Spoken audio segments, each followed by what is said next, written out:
On a une temporalité double, on est à la fois dans un univers contemporain, Chloé est une jeune femme d'aujourd'hui, et on plonge dans l'univers parisien des années 60. Parce que j'aime beaucoup cette idée que Vian était en avance sur son époque, qu'il y a quelque chose de révolutionnaire et d'antisystémique dans ce qu'il raconte.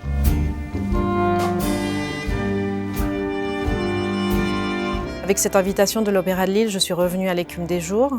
J'ai été d'un côté happée par les images. Évidemment, les images chez Vian, c'est très inspirant, des fois c'est même trop, mais ça fait du bien aussi. Et en même temps, j'ai eu un certain problème par rapport à la narration et à la façon de dépeindre les relations hommes-femmes, et surtout l'espèce de male gaze dont le livre est empreint. C'est un peu l'histoire d'un boys club qui parle de femmes, mais elles sont objectifiées, et c'est quelque chose que j'ai pas vraiment l'habitude de montrer. Et donc, nous avons décidé ensemble de se permettre d'introduire une nouvelle perspective, qui serait la perspective de Chloé, qui n'existe pas vraiment dans le roman, et d'autant moins dans le libretto de Denisov, puisque Chloé disparaît carrément au 3e acte, elle n'a rien à chanter. Mais chez nous, tout est raconté à travers ses yeux, sa perspective, son amour complexe, à la fois pour une femme et pour un homme, et sa maladie. C'est pas un spoiler, Chloé est malade, et ça on le montre dès le début effectivement. Elle est en relation, en couple avec une jeune femme, et c'est notre histoire contemporaine, on va dire.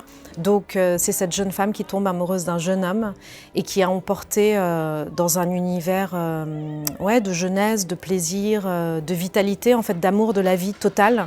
Et elle emmène sa compagne contemporaine, on va dire, qui devient une souris dans cette histoire. On saute en fait dans l'univers hallucinant, délirant, mais un peu monstrueux de Vian. C'est l'amour qui est teinté de peur et avec cette conscience de la fin qui approche.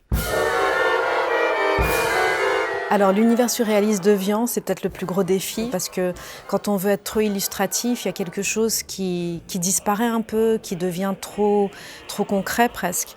Donc ce qu'on a essayé de faire avec toute mon équipe fantastique qui travaille sur l'univers visuel et chorégraphique, parce que la danse est très importante ici, c'est finalement de discipliner un peu toutes ces images incroyables qui sont même dans les didascalies de Denisov et de vraiment choisir.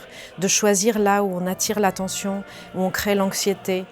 On a un formidable groupe de danseuses qui montre une évolution qui va justement de la vitalité, de la libido, de l'amour de la vie, vers quelque chose d'hostile, de douloureux, mais aussi de conquérant, quelque part. Il y a une volonté de faire face à la vie et c'est les corps qui montrent ça.